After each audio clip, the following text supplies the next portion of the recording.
আমাদের আজকের ম্যাচ চলছে একটা বুড়ির সাথে। এই বুড়িকে আমাদেরকে যেমনি হোক মারতে হবে, কিন্তু বুড়িটা কিন্তু অনেক শক্তিশালী। তার একটা শিয়াল আছে, শিয়াল দিয়ে সে আমাদেরকে মারতে চায়। এই দেখুন তার শিয়ালটা কীভাবে তা করে আমার পিছন মারার জন্য মেরেছে, তাও ভালো বেঁচে গেছি। আমার কুড়াল তা করে এবার তার মাথার চান্দে সোজা মারিয়ে দেবো 13 ডিগ্রি অ্যাঙ্গেলে।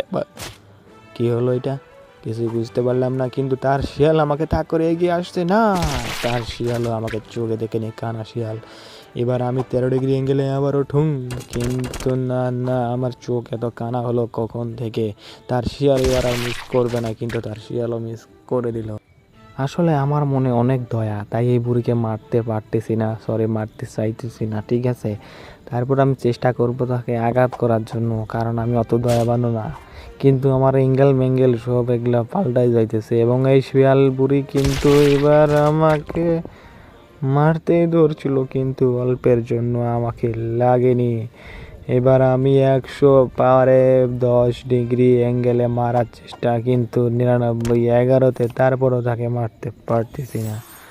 তাই আমি বের হয়ে যাব, এই বুড়িকে আমি মারতে চাইতেছি না।